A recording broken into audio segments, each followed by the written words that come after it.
Please join me in welcoming Scott Mansell.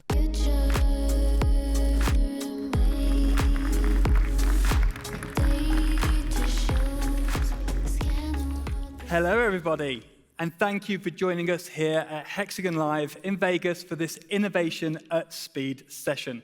What an incredible turnout. Thank you for everybody joining us here today. My name's Scott Mansell. I'll be your host for the next 45 minutes.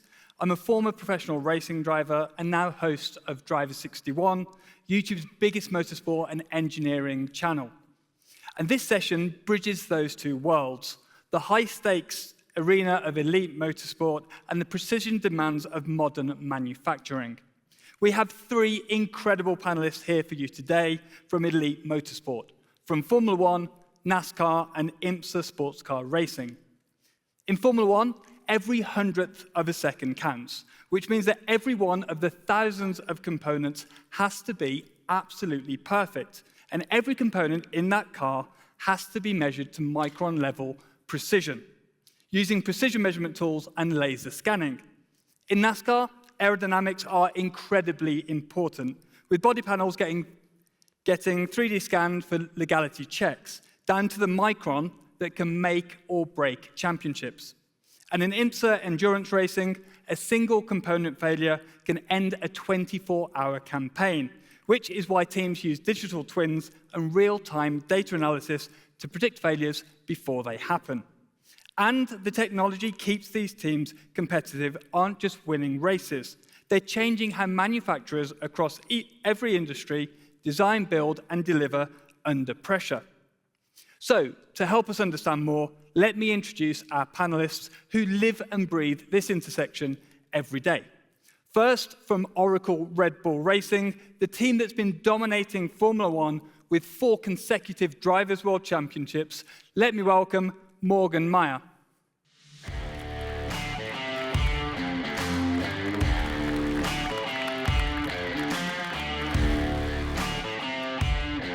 Welcome. Thank you, Morgan. Next, from Hendrick Motorsports, NASCAR's most successful team with 14 Cup Series championships, let me introduce Alba Colon.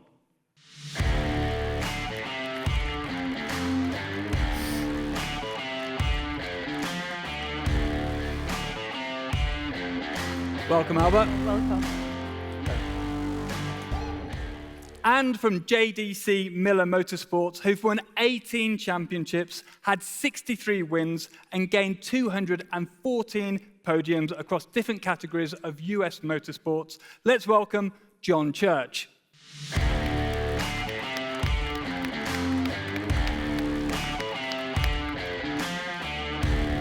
Welcome, John. Please, take a seat. So, these teams operate in environments where failure just isn't costly, it's catastrophic. And so every component, every process, and every decision happens under scrutiny.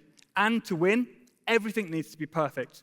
But what's fascinating is that the technologies they use to achieve precision, this speed, and this reliability aren't motorsport exclusives. And the lessons from the pit lane translate directly to all of Hexagon's products. So, let's dive in. We're about to explore how 3 elite teams are using Hexagon's cutting-edge manufacturing intelligence to win and how their innovations can improve your pursuit of quality. Now, before we get into the technical details, I want to start with a challenge for you guys. You each represent very different forms of motorsport, Formula One, NASCAR, and IMSA. And whilst they're all about going fast, the challenges are very different. So, can you each take a minute to explain your discipline of motorsport to the audience who may never have watched, a Formula One race or a NASCAR race? So, Morgan, let's start with you. Sure. So the challenge in Formula One is we have 24 races in a year. So we are always as well traveling around the world. So we have races in China, in Japan, in the US, in Europe.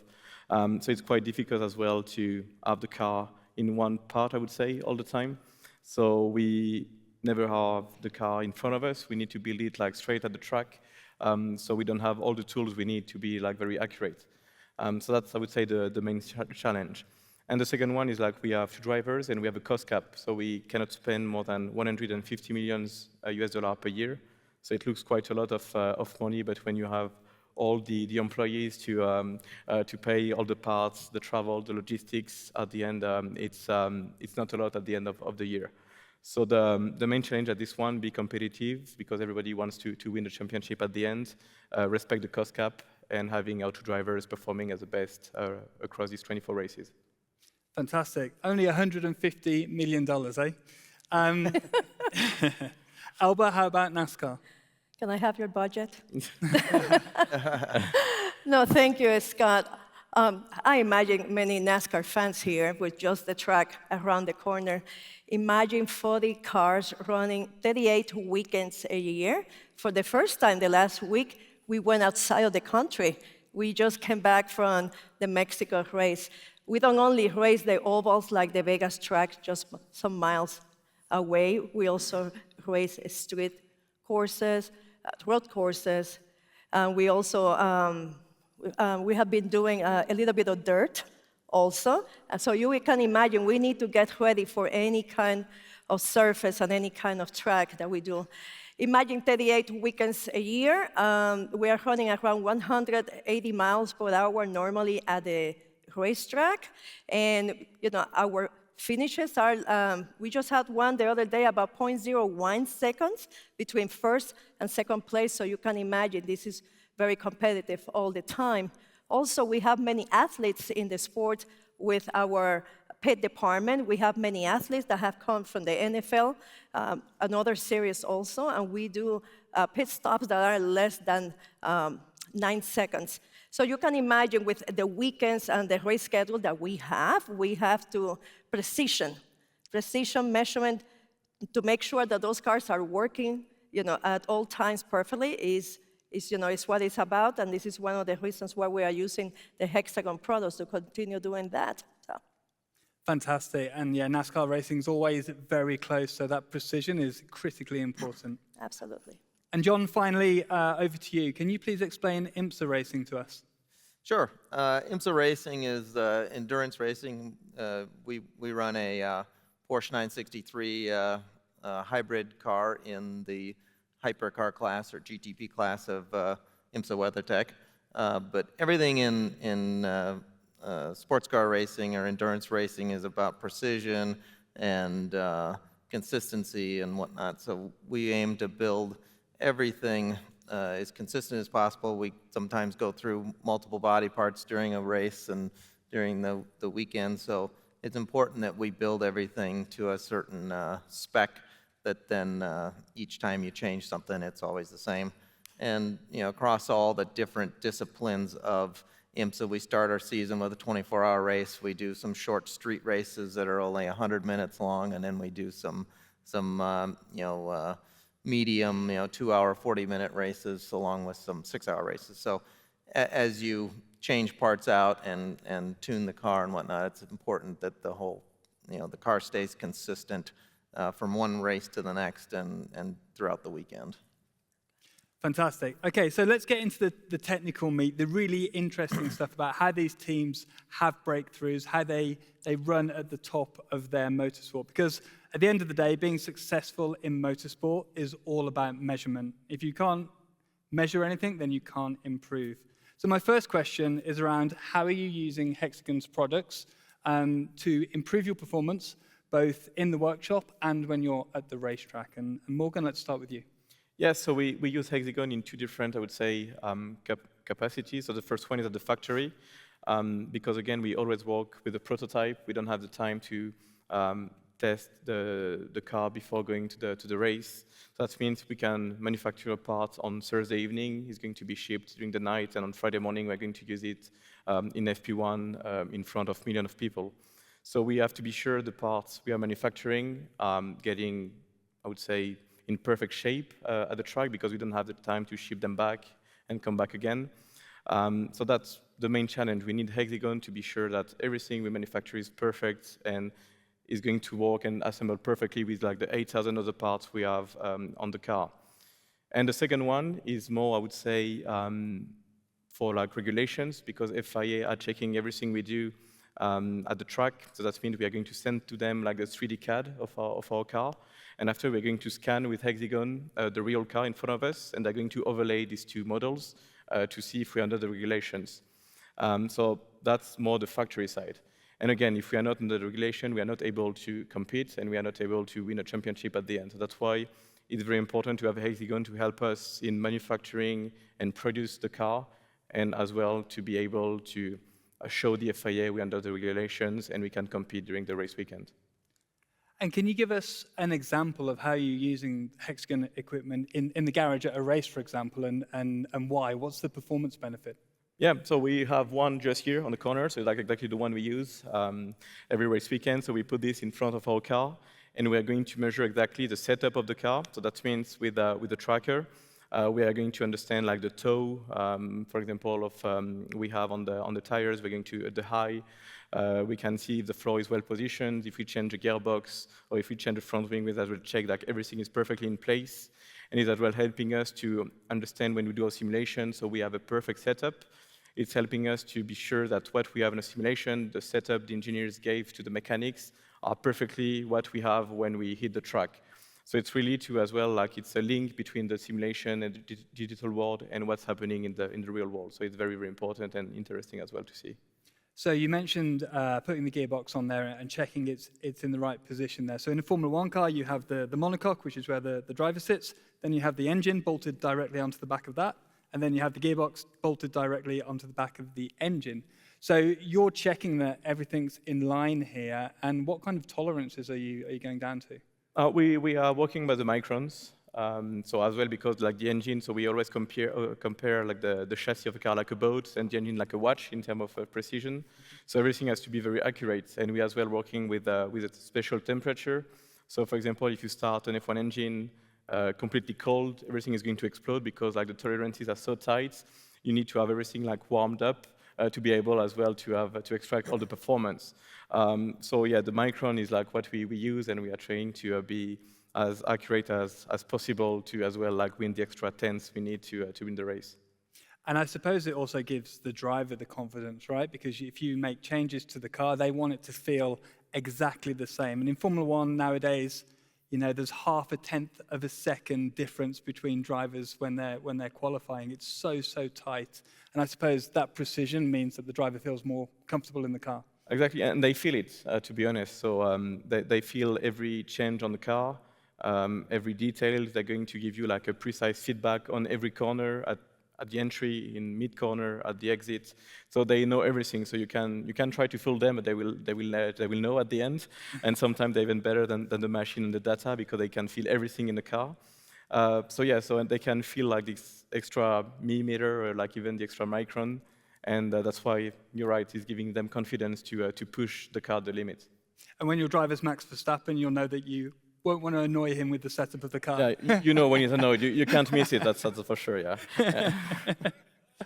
Okay, Alba, let's move on to you. How are you using Hexagon's products in your processes? No, well, you will see there's a Hexagon tool everywhere in our shop. But let me tell you a little bit, if you don't know about NASCAR, something here.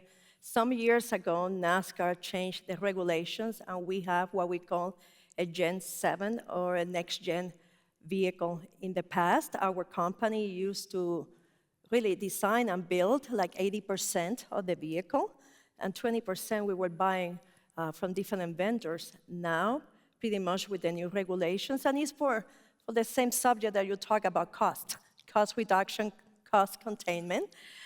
So now pretty much we had to buy around 80% of the vehicle, and we design the other 20. So imagine we were already using the products from Hexagon, and I think that I have a slide here, if we can put up there. We have been with Hexagon pretty much for more than 20 years with them. But what happened was that now that we need to get parts from somebody else, we measure absolutely everything that comes through that door. And we make sure that the parts that we are getting, they are under the right tolerance, and not only from the chassis, the body, all other parts in the vehicle. We also measure, I understand that we were measuring 3,000 pistons the last year, and one of our teammates was telling me. So imagine, everything has to be very precise and make sure that everything is going correctly. So as you can see with some of the machines that we are using and so on, that has to happen all the time. Let me tell you another thing. Like you talk about the microns, right? Yep. Our body, you can move. You have what we call the gold surface, but you can move that body 150 tau. And of course, depending on what track do you go, if it's a downforce, maybe you want to put a more what we call the inside or the outside, super speedway and so on. So imagine we use those absolute arms constantly measuring to make sure that we are under the regulations, and of course that we can make, we can play with those numbers all the time. So that's where the hexagon equipment comes to be. As a difference of what you were saying, we do not bring any of those equipments at the track. We are not allowed to do that. So the precision and everything has to happen at the shop. Also, like I said earlier, with 38 weekends a year, and by the way, since Easter, we have been racing pretty much every weekend until November. You have to measure and make sure that everything that you're putting back at that racetrack is precise, it has the right measurements, to go back to the track. So without the equipment, we cannot make it happen. We need them. And so you mentioned the regulation change there, where you're buying more of the parts, and more standard parts. Could we argue that the measurement now is actually even more important? Absolutely, 100%, 100%. Quality, everything, the quality is extremely important on everything that we do. But like I said, think about it. I don't know, how many cars do you have? 2. 2 cars, Yeah. okay? Okay, 2 cars. We used to have in the past like 17 to 20 chassis per car number. If you know about our team, we have 4 car numbers. Now those numbers have reduced, and we only have 7 chassis. But 38 races divided by 7, you do the math. So every time that we come back from the track, you have to put that whole car apart, measure, make sure that it's okay to be used in perhaps, I don't know, a month or in 3 weeks if the driver wants all of that. So precision to make sure that everything is working correctly is very important. And you're not just measuring like the bodywork, for example, just to make sure it's in tolerance.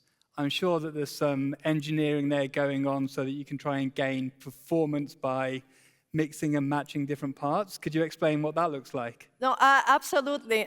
Yes, we were having that discussion. Think about it. Don't want to give away too much. No, yes. We engineers, of course, I like this tolerance, and I don't want to deviate from that. But imagine that we go back to NASCAR and to every vendor and return everything every week. Oh, because this is a little bit out of tolerance, right? What we do a lot of mix and match to make sure, okay, this chassis makes more sense with this suspension and with this other part. We do the same with the engine shop. So pretty much we are putting that puzzle together, and that is where the hexagon products are helping us.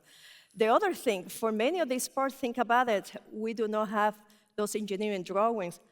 So the hexagon is helping us, right, to reverse engineering all those parts. In that way, we better understand what are the right tolerance and what is the right thing to do with each part and which one makes more sense. So I would call it it's a chess game every week, putting together the perfect parts. And once again, if you have a crash and so on, when you come back, to make sure to measure, we can continue using that part, or if we need to discard and buy a new part. This is constantly, all the time, doing the same. And I suppose with all of those parts, a few microns here and a few microns there might not seem like a lot, but when you do that over 100 parts or 1,000 parts, they add up to actually quite significant performance gains. 100%, absolutely, absolutely, absolutely. I was looking we were in Mexico, and unfortunately, one of our cars had a huge crash. I understand a couple of hours ago, the whole car arrived. Everything is making sure that everything is, correctly, and what we need to do, to use it. Let me tell you, precision on the 3 sports that you are represented here, precision is absolutely everything, and to provide that driver the perfect car or the best car out there for them to go and perform. Remember, at the end of the day, that driver has to feel that they are in the best equipment, not only safe, but in the best equipment that they can go and win the races and championships like we all participate and do for every weekend. Let me tell you the other thing that I love about the Hexagon products. Remember, once again, because we race constantly, if your machine, something happens, you have that support out there to help you. They understand very clearly that I have to be going to Pocono. Today is Tuesday, right? On Thursday, I have to be going to Pocono. To Friday, I start to race. I don't have time for any equipment if it's down. You have to make sure that everything is working precisely to be at the track and compete every weekend. I can't believe that you've got that many cars and such a hectic schedule. That's And like I said, we used to have 17 to 20 chassis. I feel that the shop feels very empty right now with only 7 chassis per car number. But I will tell you one thing is what we do here, getting to know all of you earlier, we are very passionate about what we're doing. And to be the best, you have to have the right partner to be the best.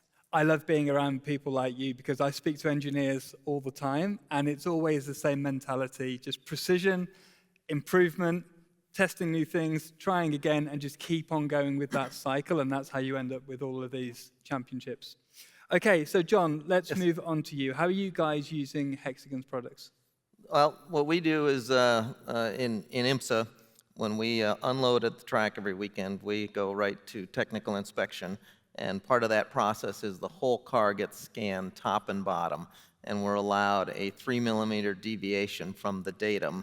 So what we do before we leave for the track is the car, once it's all assembled, gets scanned, and then we overlay our scan with the datum to make sure we're within spec, which we most of the time always are. If we have to make a change, we go back and disassemble and put something back to where it should be. But doing that ensures us a lot calmer setup day at the track, less drama dealing with tech officials, and occasionally we get an argument as to how they've measured something or whatever, but at least now we have proof that it should be pretty close, and we can stand on our ground with them and say, hey, this is, you got to redo it. But beyond that, we use it to assemble different components of the car, so that like we go through sometimes a lot of noses and tails on the endurance racing, because everything's precise until you start hitting things, and then when you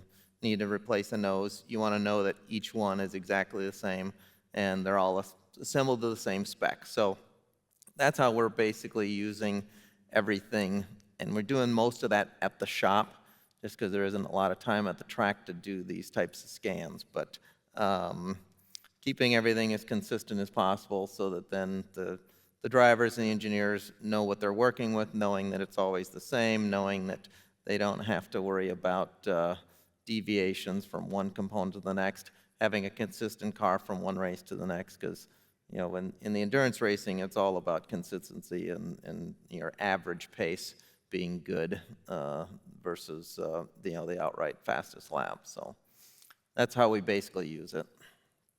Brilliant. And 3 millimeters actually sounds like quite a big tolerance when we're talking about microns. Yeah. But I know that your engineers are thinking, let's go up to 2.999999 millimeters so we can get right close to the edge. And I suppose the Hexagon products allow you to do that. Yeah, of course. I mean, you're always trying to push the envelope where you can, but it's more about making sure that you're gonna be legal, because that's the first thing that you're most concerned about on any given weekend is being within tolerance and within the spec. But beyond that, it's really about never having to question whether a part that's going on the car is going to be not so much legal but the same as the last one, because when you do have a crash, the first thing you want to do is get the car back together as quickly as possible, but then the drivers to have the confidence and the engineers to know that they're tuning the same car that they were the previous session. And if you can't do that, then then the wheels start to fall off the bus in a hurry. So Morgan, you mentioned earlier the incredibly fast development cycles in Formula One, especially with Red Bull, actually. I think you guys are kind of at the top of that in Formula One, and how quickly you can turn around design through to manufacture and then getting on the actual car. Could you just tell us a bit more about how quick that development cycle is and how Hexagon allows you to make that even faster? Yeah, sure. So we need to have the cost cap in mind every time we do something. So it's quite if you talk to our CIO, CTO, they're going to talk to you about cost cap maybe 23 hours and a half per day. So it's like a number one topic at the moment. And what we need to do as well is to do around, I would say, 1,000 maybe upgrades on the car per year. So almost all the parts are going to be changed between the first and the last race. So is the car different every single race?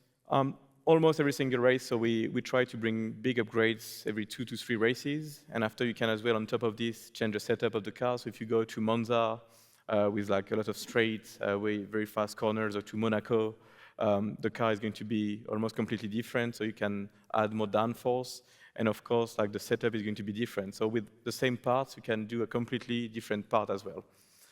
So everything has to be, I would say, different. So the parts, the setup, the angle of the front wing, the suspension, the toe. So you can play with so many different, I would say, tools and setup to build a car. And Hexagon is helping us on this area. So the manufacturing, this is like the first one, of course, because when you do all these upgrades, you need to be very efficient. And even if we have one more day, I would say, to design the car, we can find like half of a tenth, and this half of a tenth can help us to be on pole and win the race on Sunday. So we are trying to maximize this amount of design, but we have to be as well very confident that we will be able to build the car and to build the part at the end of the week. So that's why if you have like a 100% confidence on the tool we use, we know we can push like to the limits. And that's what Hexagon is helping us to do. And the second part is like when you are at the track again, you are trying to push the setup at the maximum. So that happened in Canada, for example, like in FP1, we felt the car quite well, we were fast from the beginning, but you don't want to say, okay, fine, I'm going to skip FP2, FP3, and we can go straight to quali, because maybe there is like an extra 10, so extra 2 tenths to find.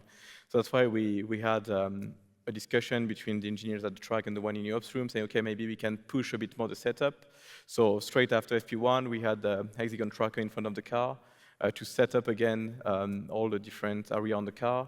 And we went again, FP2 went a bit too extreme, so we used FP3 again to find maybe a middle ground, and we were more performant than FP1. So that's why, again, this back and forth and having Hexagon at the track is really helping us to play with the setup and to really try to find the limit of the car and to extract all the performance we can for this week.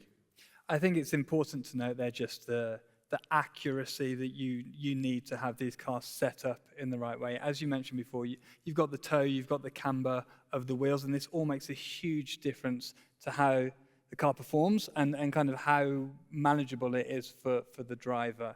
How often are you making those changes, and what does that look like? So we don't have a lot of time during like the race weekend to do these changes. So we do like a lot of laps in the sim. So we have our drivers and we have our swim drivers driving almost all days, sometimes all night as well when we are on track on the weekend, trying to find the theoretical, I would say, best setup. We are trying to reproduce this in real life, but after we have the drivers, they have some preferences. So we are going to understand what is the best between the theoretical and what is the best for the drivers, like the feeling they have in the car.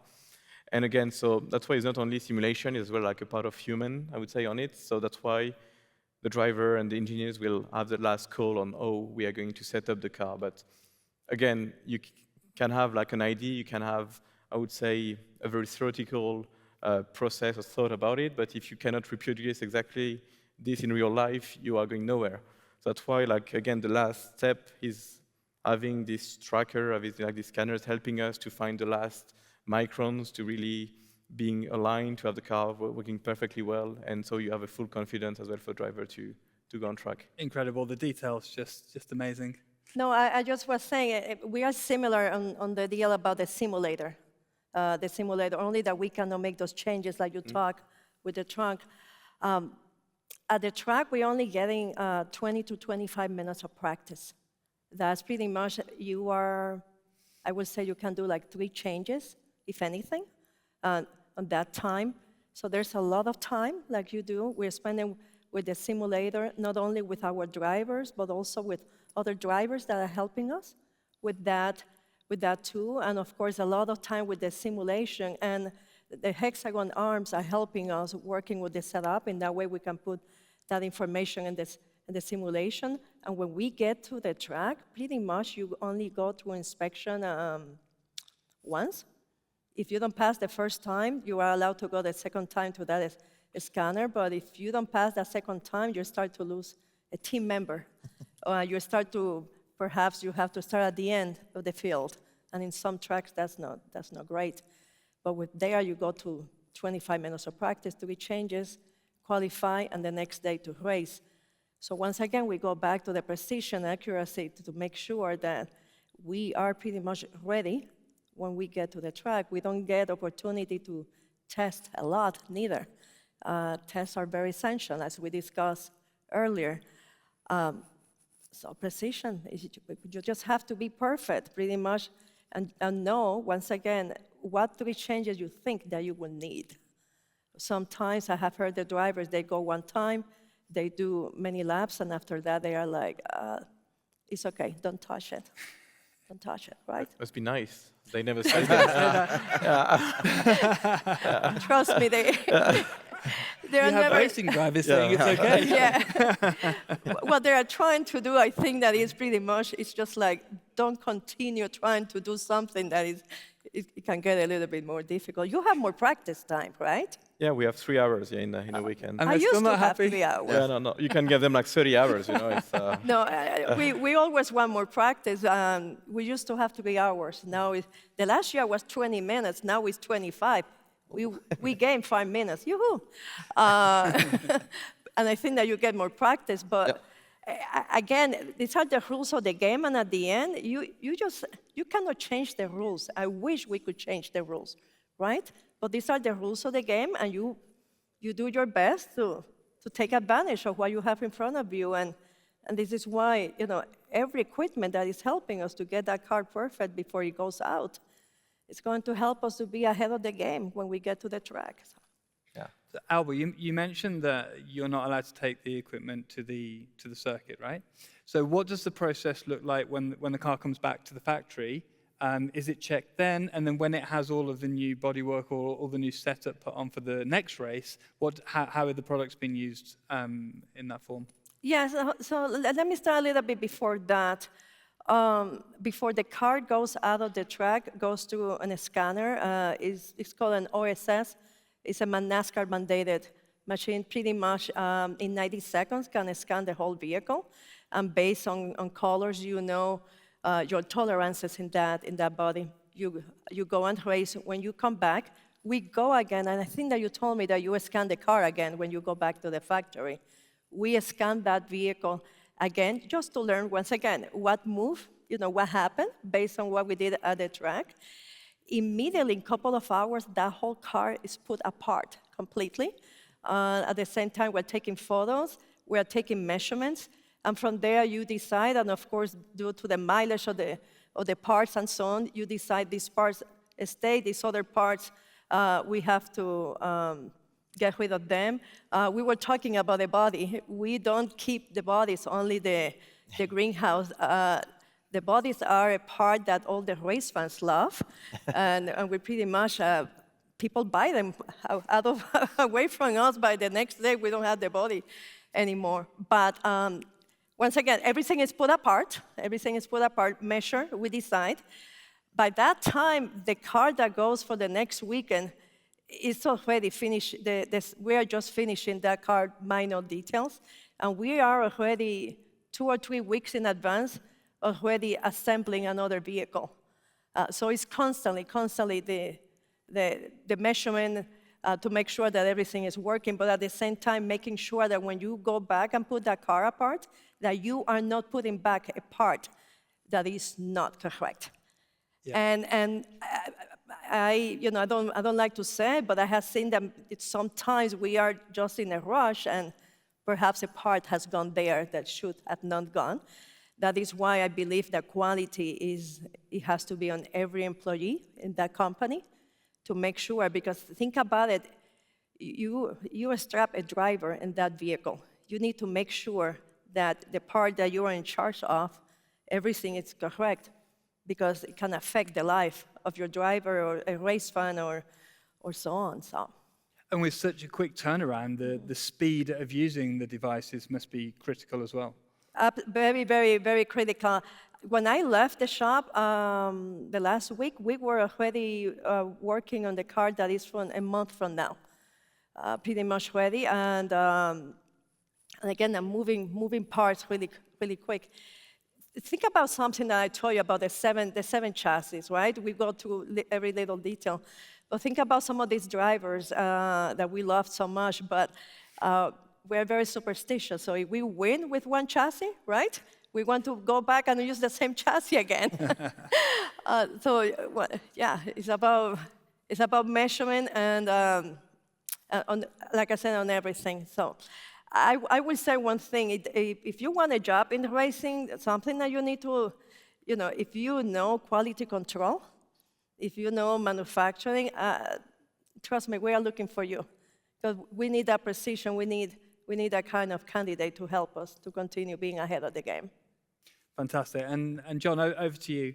When your cars come back to the factory, what does that process look like, and how is it so fast? Very, very similar to what Alba was saying.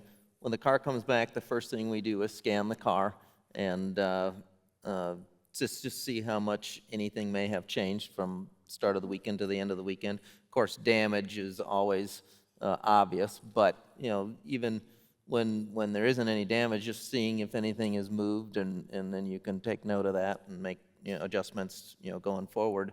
But I think what we're all trying to do here is control as many variables as we can. That's what racing's all about, is control as many variables as you can. And when we have equipment that can measure things and we can guarantee a repeatability from one car to the next, one weekend to the next, whatnot, that makes everybody's jobs a lot easier. It takes all the guesswork out of it. You talked about superstitious drivers or superstitious engineers, or we all get superstitious after a point when something's going wrong. You think, okay, what have we not done right? And so the more boxes you can check, says, okay, we know that is right, we know this is right, we know this is right. It just makes everybody's jobs a lot easier, and it takes a lot of the guesswork out of it for us. So. But, like Alba said, we come back, scan the car, and then within hours, the car is completely apart. Noses are usually pretty beat up, just from debris and being sandblasted and whatnot, so everything comes apart.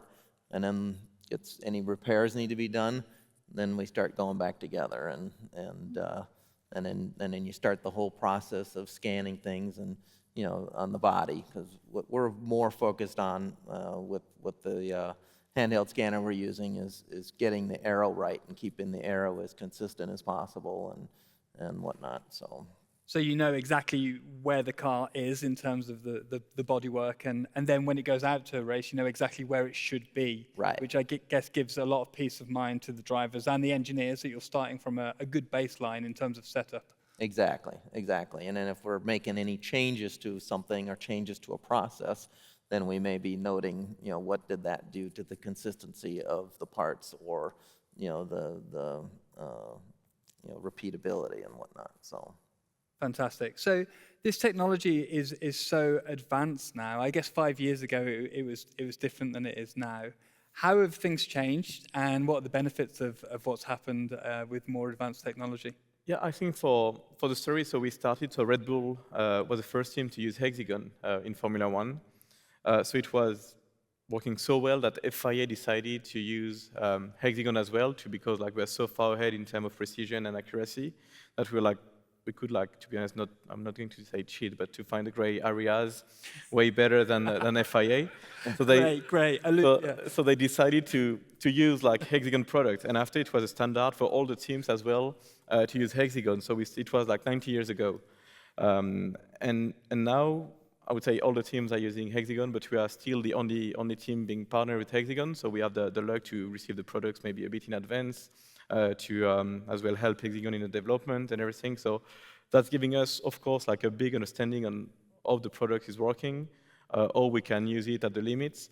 And sometimes we even have some people from the FIA or the other team asking us how it works. We are using it on different way as well. And this is like a big advantage. So the technology changed a lot, but I would say the principle is still the same, to be ahead of the others and to find all the tools you have, all the different strategies as well to beat the others. And I would say the essence of motorsport is like the same for NASCAR or endurance. You just want to beat the opponents, and if you have as well good partners on your side, that's like, of course, a big advantage. So yeah, that's like a real story, to be honest. We were the first time to use it. Yeah, that's why we started. Like we were talking about this before, all our technical partners are with us for around 15, 16, or 20 years. And that's why as well we are performing, because we understand each other and we don't have this supplier relationship, but really like a partnership and co-develop the car together.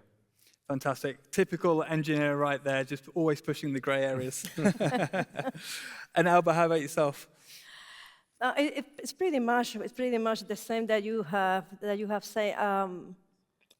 Remember, we cannot change the rules of the game. They are what they are. What you can change is how you approach the problem and how you make sure that you go to the track with the best equipment.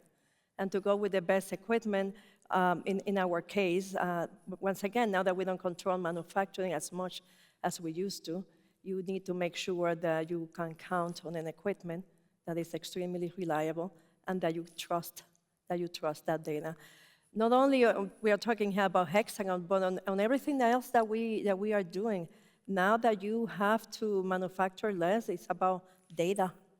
Data and how data is going to help us to be faster in many ways. In this case, it's Hexagon, but also, in 25 minutes of practice, right? When NASCAR announced that the first time, you are like, oh my God, what can I do? But believe me, there's a lot that you can do now. It's just how you approach to measure and to evaluate all that data, and how you use what you learn to help you with the next one. It's fascinating. We talk about the AI, but AI is helping us to make things easier for us and to also make the sport more sustainable. And when I talk about sustainability, let me explain that for a second. I want to talk about 38 weekends a year. It starts to become not sustainable in the human body of all the people that we have here working and so on. So the better product, the better partners that you have that can help you to do the job more accurate, but also easier and faster, it's going to help you to be able to sustain that kind of schedule and so on. I wish that we could use everything that you use at the track, right? But it's the reality. So while I am at the shop, let's have the best. Let's have the best and make sure that car goes perfect as possible to the track. Fantastic. And John, finally over to you. Yeah, I mean, I'd echo a lot of what Alba just said. I mean, what we're trying to do, again, is keep everything as consistent as possible, trying to follow the processes. We've got processes for every part of the car, and using the Hexagon products to control our aero, control some of our parts builds, our sub-assembly builds of bodywork and whatnot, is huge in terms of just giving everybody that peace of mind, that consistency, that from one part to the next, one car to the next is the most important thing, and it helps us control those variables that we can control and stay on top of everything, and once you do some of that, then you can focus on other things. So. Absolutely brilliant. Well, guys, let's wrap things up there. What an incredible session. And thank you so much to our panelists, Morgan, Alba, and John, for sharing such incredible insights. To our audience, thank you so much for coming. I hope you've learned a little bit more about how Hexagon's products are being used at the highest levels of motorsport, and also how you might be able to use them in your own industries. Thank you very much for joining us, and enjoy the rest of Hexagon Live. Thank you. Thank you.